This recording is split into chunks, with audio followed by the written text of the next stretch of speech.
Okay, so hello. For my social media strategy, my group and I have decided to do research about LUSH's strike for Gaza.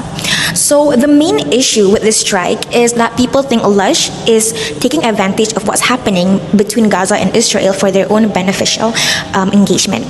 And what I mean by that is, why is it that a cosmetic brand is mainly standing in solidarity for only Gaza? So this is also another issue, which is selective activism.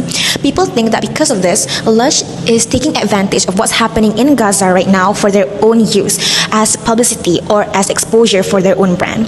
And selective activism, as in, why is it that LUSH is only taking a strike for Gaza? Why not for other worldly issues around the world, such as in Congo and Sudan and many other more? Why is it that they're only taking a stance for Gaza?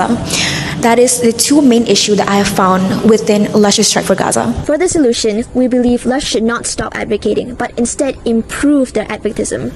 Firstly, they should have consistent advocacy.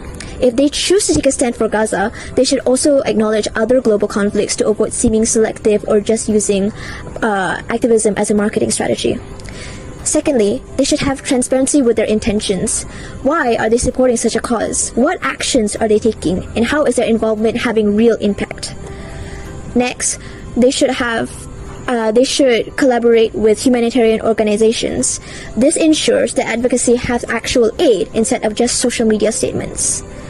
Lastly, they should involve customers through donations, educational content, or a community engagement. Overall, the solution is for LUSH to advocate responsibly through clarification, consistency, and real action, not just publicity. The LUSH strike for Gaza, they have across 3 platforms. First is TikTok, Instagram, and Twitter. For the Instagram, we can look like serve as the starting point where employees uploaded photos sparking with spread discussion. And then second one, the TikTok, so very faster the spread.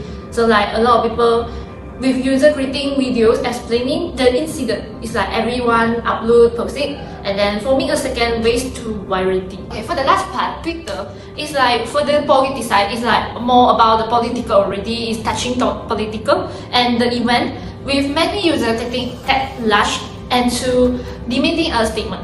So overall, this was a platform to crisis imitate on IG and amplify on TikTok, and escalated into international discount on Twitter.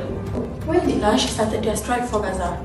They started their strike for Gaza on 3rd September 2025. On that day, they closed all the UK stores, paused online sales, and put up signs to show their support for the civilians in Gaza. They wanted to use the shutdown to raise more awareness about humanitarian crisis and to remind people that innocent lives also deserve safety and dignity. It was one-day operation, but it gained a lot of attention and started more conversation about what's happening in Gaza. Who was involved in the LUSH strike for Gaza crisis?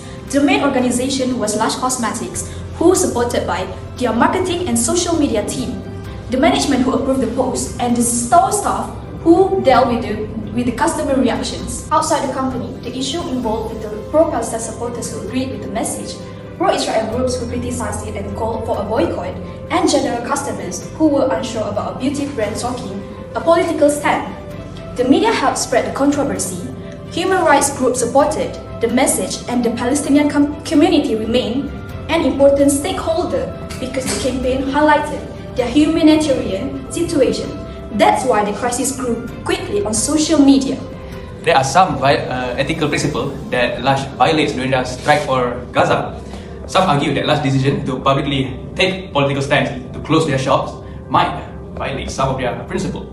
Like if a brand claims to be ethical or human rights oriented, but only raises its voice when it suits the brand image, it might seem a little performative and violate their principle and integrity, because you only raise it when it suits you.